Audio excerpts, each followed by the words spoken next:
So I wanted to talk a little bit about the 22 long rifle ammo shortage. And if you haven't noticed lately, it's a little bit hard to get 22 ammo. If you're into guns and shooting, you've noticed when you go to the store, there really isn't any 22. So unless you're prepared to pay, 50, 60, 80, 90, $120 for a box of 500, which usually costs $17 or $20, you're not going to get your ammo. So pretty crazy what's happening out there. And I wanted to talk about some of the reasons that I feel are behind the ammo shortage, mostly the 22 ammo shortage at this point, just based on my opinions and observations. One thing is that, because I'm a little bit older, I remember what happened back in the 90s with the federal assault weapons ban. And this isn't the first time we've seen a big push for guns and ammo and magazines where everyone, is afraid of the political atmosphere and runs out and buys guns and ammo. So, this is like a review of history for me. I know this has happened before and it will pass. Like I said, I don't want to create a political channel here, but it's kind of hard pretty impossible to talk about the ammo shortage without talking a little bit about the political climate and the reasons behind it. Back when Clinton was president, during his first term, he managed to pass the federal assault weapons ban. It was a sweeping gun ban, banning many popular types of rifles, labeling them as assault rifles for having, one or more of the conspicuous features such as a telescoping stock, a folding stock, a barrel shroud, a threaded barrel, the ability to have a threaded barrel, a bayonet lug. I mean, let's face it, how many people are killed by bayonet lugs? Pretty dangerous stuff. Grenade launching capability or whatever. So a lot of popular assault weapons, namely AR-15 platforms, became pretty hard to get. Anyway, it included assault weapons, or what they deemed as assault weapons, and included high-capacity magazines. And so, leading up to this time, there was a big run on guns. Clinton was called the best gun salesman in the world because people were afraid of what was going to happen when and if the ban took place, and there was a big run on guns just like there is now. So people were running out and buying all the guns they could and all the ammo they could and all the magazines they could because they're afraid of the future. And that's basically what's happening today. So this gun ban was passed, but before the gun ban was passed, manufacturers knew it was coming. The public knew it was coming. So basically people just ran out and bought stuff. Manufacturers ramped up production to create as many magazines as they could and guns. And because I guess they could still be bought after the ban, they just couldn't be manufactured. So you could get your hands on a Glock magazine if you're prepared to pay $120 for it. What used to cost $20 was now $100, $120, even $150 for Glock magazines. So I never caved to the pressure. I never bought the super expensive price gouging level magazines. I already had magazines, and just like I'm not going to cave now to spending $120 on a $20 box of ammo. It's just I'm not going to do it. I'm not going to let someone price gouge me. So this this happens. This has happened before, and it will pass. It may take some time, but President Clinton was a popular president, and during his first term, he managed to pass that legislation. Like I said, the manufacturer just made tons of magazines, so you could go to the gun shop and buy it. You just had to pay the money for it.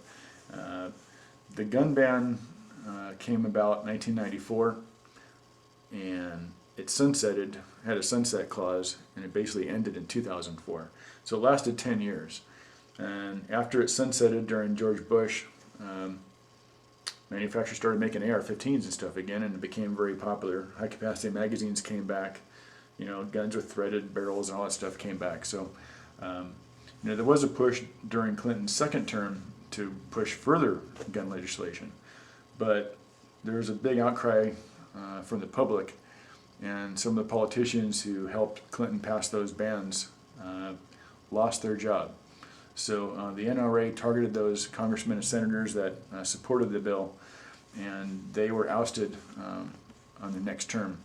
So again, it has a lot to do with what's happening today because President Obama has tried to reinstitute that same gun legislation. They were just basically going to bring that legislation back without the sunset clause.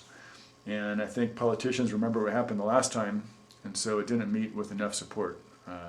It failed miserably, thankfully.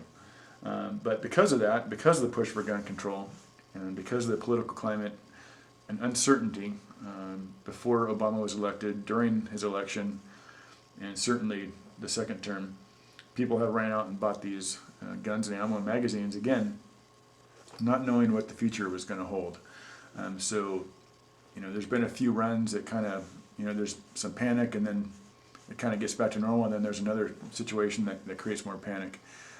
During Clinton's second term, we had the Columbine shooting, and that was another terrible shooting that took place at a high school where 2 students killed 13 fellow students and themselves. So 15 people died, and much like the Sandy Hook incident, the media grabs onto a situation like that and sensationalizes it, and brings the issue to the forefront. So we almost had further gun control legislation during Clinton's second term because of that Columbine shooting, but there's enough resistance that it didn't happen. He wanted further gun control measures to take place. So it's kind of where we're at today. It's, a shooting takes place, which is terrible, but the media uses that as the excuse to, try to drive momentum for gun legislation, anti-gun legislation. And so it's kind of what we have today. People running out and buying guns and ammo and magazines because of the political atmosphere, not knowing, what the future may hold as far as, are there going to be more gun laws? Are we still going to be able to get high capacity magazines? Are we going to be able to get certain types of ammo? Are we going to have to register our ammo? Those are all things that people are worried about. So there's been a run on guns that kind of came back. I think guns are pretty much in good supply now. For a while there, you couldn't get a Glock and you couldn't get an AR-15 platform weapon. Now they're pretty much back into supply. Handgun ammunition has been, pretty scarce at times and almost impossible to find. And now it's starting to come back. There's definitely plenty of ammunition out there, and all the major calibers, even some of the kind of not so popular calibers like 10 millimeter, 357 SIG are 2 that I have trouble finding sometimes. 9 millimeter, 40 and 45 are always a little bit easier to find. But ammunition's coming back. Rifle ammunition certainly in good supply. Shotgun ammunition I don't think ever really ran low. And handgun ammunition has ran low a few times during these last few years, but has come back.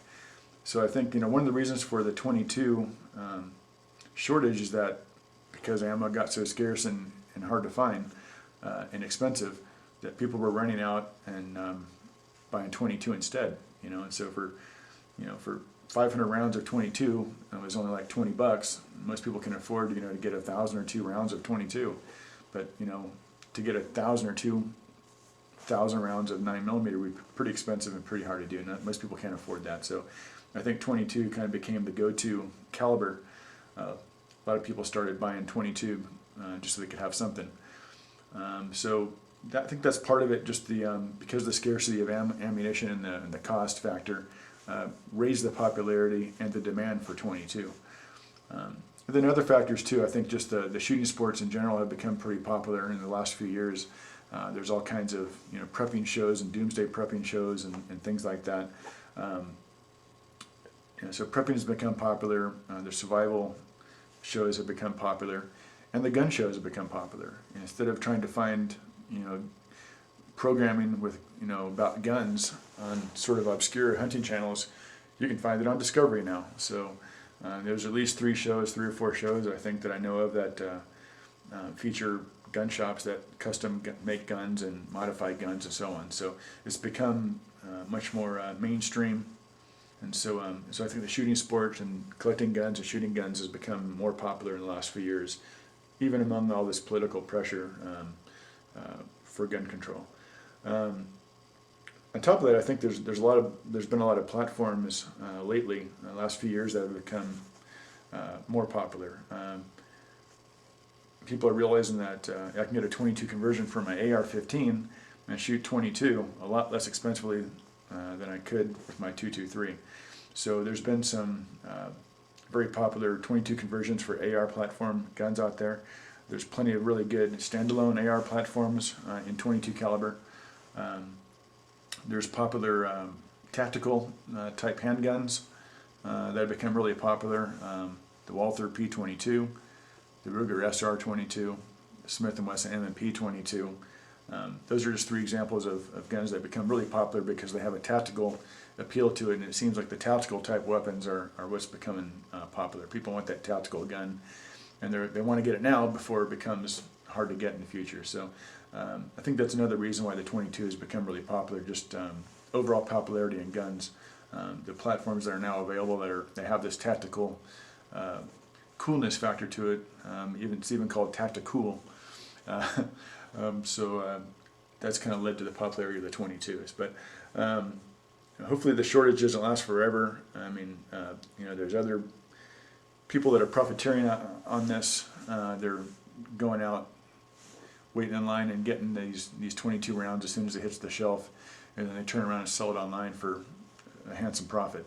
That's kind of perpetuating this as well. I guess there's people out there buying this $80 boxes of ammo, $100 boxes of ammo. I certainly won't, but I guess there's enough people doing it that it makes it feasible for people to go out and resell ammo. So there's that aspect as well. So we have preppers and hoarders and survival people, buying lots of ammo and storing it, and then there's people just trying to buy ammo for their new guns that they just bought that take the 22. And when you're out shooting an AR platform 22, you go through a lot of ammo. The high capacity magazines eat through a lot of ammo. So there's just a number of reasons why the 22 has been so popular, and I think those are kind of the main reasons. Even gun shops are getting into the act. Instead of putting the ammo out on their shelves and selling it for a reasonable price, they're selling it online. They have their distribution channels, and instead of taking their $17 box of ammo and putting it on the shelf for $21, now they're trying to get $80-$90 off of it on some of these online reselling sites. So those are some of the major reasons I think that 22 has become so popular. Hopefully it doesn't last forever. I think that the political atmosphere at least has kind of calmed down as far as the push for gun control. He's failed miserably.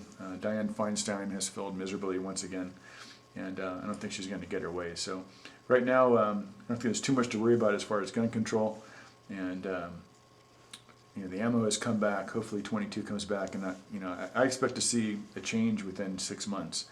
I'd be willing to bet within 6 months we'll see 22 start to become available again on the shelves quite regularly. So hopefully that's the case. Signing out for now. Hope to talk to you soon.